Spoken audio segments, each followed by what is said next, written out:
നമ്മുടെ മമ്മൂട്ടിയുടെ ടർബോ കണ്ടിട്ട് വരുവാണ്.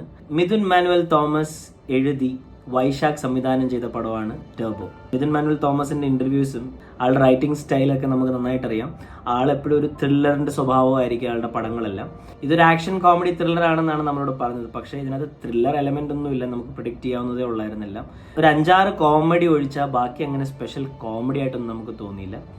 ആക്ഷൻ വേറെ ലെവലായിരുന്നു. വൈശാഖ് പിന്നെ ആക്ഷന്റെ കാര്യത്തിൽ നിങ്ങൾക്ക് അറിയാമല്ലോ, പഴയ പടങ്ങളെടുത്ത് നോക്കിക്കഴിഞ്ഞാൽ പുലിമുരുകൻ അങ്ങനത്തുള്ള പടങ്ങളൊക്കെ നോക്കിക്കഴിഞ്ഞാൽ ആക്ഷനിൽ വേറൊരു കോംപ്രമൈസ് ഇല്ല. പിന്നെ ഈ പടത്തെക്കുറിച്ച് സ്പെഷ്യലായിട്ട് പറയേണ്ടത്, പടത്തിനെ വേറൊരു ലെവലിലോട്ട് കൊണ്ടുപോയത് നമ്മുടെ ക്രിസ്റ്റോ സേവിയറിന്റെ മ്യൂസിക്കാണ്. It was fantastic. ഓരോരോ ബാക്ക്ഗ്രൗണ്ട് സ്കോറും നിങ്ങൾ നോക്കിക്കഴിഞ്ഞാൽ നിങ്ങൾക്ക് മനസ്സിലാവും. ഓരോ സിറ്റുവേഷൻ അനുസരിച്ച് ഇങ്ങനെ എലിവേറ്റ് ചെയ്ത് പോയിക്കൊണ്ടിരിക്കുകയാണ്. കാസ്റ്റിനെ കുറിച്ച് പറയുകയാണെങ്കിൽ കുറേ ലിസ്റ്റ് ഉണ്ട്. മമ്മൂട്ടി, രാജ്ബി ഷെട്ടി, സുനിൽ, അഞ്ജന ജയപ്രകാശ്, ബിന്ദു പണിക്കർ, ദിലീഷ് പോത്തൻ, ജോണി ആന്റണി, ശബരീഷ് വർമ്മ, അങ്ങനെ നിരകൾ ഇങ്ങനെ കിടക്കുവാണ്. പടത്തിന്റെ ബഡ്ജറ്റ് 70 കോടിയായിരുന്നു. നമ്മൾ ഒറ്റ വാക്കിൽ പറയുകയാണെങ്കിൽ ഒരു 1 ടൈം വാച്ച് എബവ് ആവറേജ് പടം. മമ്മൂട്ടിയുടെ ഫാൻസ് ആണെങ്കിൽ നിങ്ങൾക്ക് ഇരുന്ന് കണ്ടുകൊണ്ടിരിക്കാം. There are so many things which is there in the movie which you will love it. ഈ 2024 മമ്മൂക്കയുടെ സമയമാണ്. നല്ല പടങ്ങൾ ചെയ്തു. കാതൽ, പ്രമയോഗം. ചില ഭാഗങ്ങൾ എനിക്ക് ഇൻകംപ്ലീറ്റ് ആയിട്ട് തോന്നി. ബിന്ദു പണിക്കർ അമ്മയായിട്ടും അഞ്ജന ജയപ്രകാശ് നമ്മുടെ ശബരീഷിന്റെ ഗേൾഫ്രണ്ടുമായിട്ടാണ്.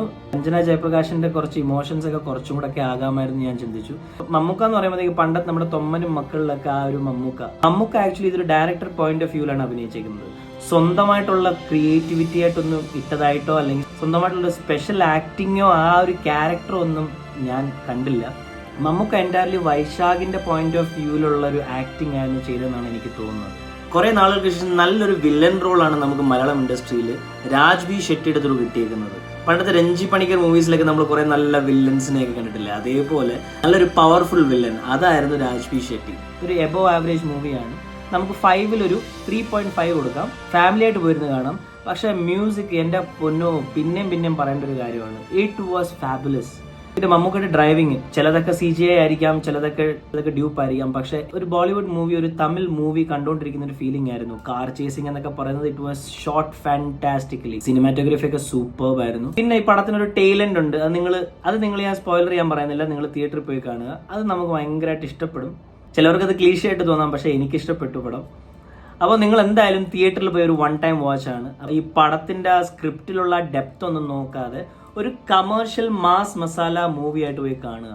പടത്തിൽ കുറെ റെഫറൻസ് എടുത്തിട്ടുണ്ട്. പടത്തിനകത്ത് ഹോളിവുഡിലെ കുറെ ക്യാരക്ടേഴ്സ്, കോമിക് ക്യാരക്ടേഴ്സ്, നമ്മുടെ ഥാനോസ്, പിന്നെ സെക്കൻഡിൽ ക്യാപ്റ്റൻ അമേരിക്കയുടെ ഷീൽഡിനെ കുറിച്ചൊക്കെ കാണിക്കുന്നുണ്ട്. പിന്നെ ടോണി സ്റ്റാർക്ക്, അമ്മയായിട്ട് അഭിനയിച്ച Bindu Panicker, she also did a very good job. Bindu പണിക്കറിന് ഒരു കോമഡി ഉണ്ട് ഇതിനകത്ത്, നമ്മൾ അറിയാതെ ചിരിച്ചു പോകും. അത് നിങ്ങൾ തിയേറ്ററിൽ തന്നെ പോയി കാണുക. ഒരു എന്റർടൈനർ, ഒരു mass masala entertainer. So you should must watch it. ഇനി നല്ല റിവ്യൂസ് ആയിട്ട് വരുന്നവരെ ടേക്ക് കെയർ, ബൈ.